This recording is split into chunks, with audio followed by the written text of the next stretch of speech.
Welcome to the Franchise Freedom Podcast, where you can escape the corporate trap through franchise ownership. Here's your host, Giuseppe Grammatico, the Franchise Guide. Will the franchisor really support me? Now, this is a good question because with 4,000 franchise companies out there, not all franchises are created the same. The franchisor will talk about their training on your first couple calls, the support and everything else involved. They may even give you access to their training portals, both virtually, in person, what all that looks like. What happens if there's turnover, you have to hire a new general manager, that kind of deal. What you're going to hear is stage 2, due diligence, the validation calls with your fellow franchisees. Are you getting the support you were promised? Not just initially to launch the business, but throughout the process. When you had issues, were they there? Were they open to suggestions? So those validation calls will be crucial and give you an idea of what support will look like. That is a key area a lot of people skip or don't realize. They maybe talk to one franchisee and I feel that's sufficient. I recommend speaking with a handful of franchisees, maybe some veterans, some newer franchisees, some franchisees that are running at part-time versus full-time initially. That way you kind of get a nice mix of feedback from people that ran it maybe a little bit differently.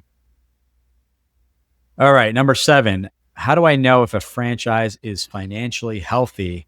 Great question. The franchisor legally every single year has to update their FDD, the franchise disclosure document. In that franchise disclosure document, towards the end, are going to be audited financials. They're audited. There's an extra cost. Franchises are regulated by the FTC and making sure those numbers are accurate. So not only are they closing the books for the year, but in that, they're going to capture everything financially, have an auditor go in, make sure the numbers are accurate, check on things, make phone calls, send letters to vendors and that kind of stuff. So you're going to do a mixture of that. In the FDD, we'll list any type of lawsuits if that's a concern of yours. And that's the first couple items. I forget the exact item there. 2 or 3, if I'm not mistaken. You'll have everything in there. You can also, at some point, have a franchise attorney review. Not that they're going to be experts in the financials, but have they heard of the brand? Are there any red flags they see? Plus any research you do online or speaking with your validation calls with the franchisees. Support and financials look good. But what about that long-term contract? Are you truly locked in?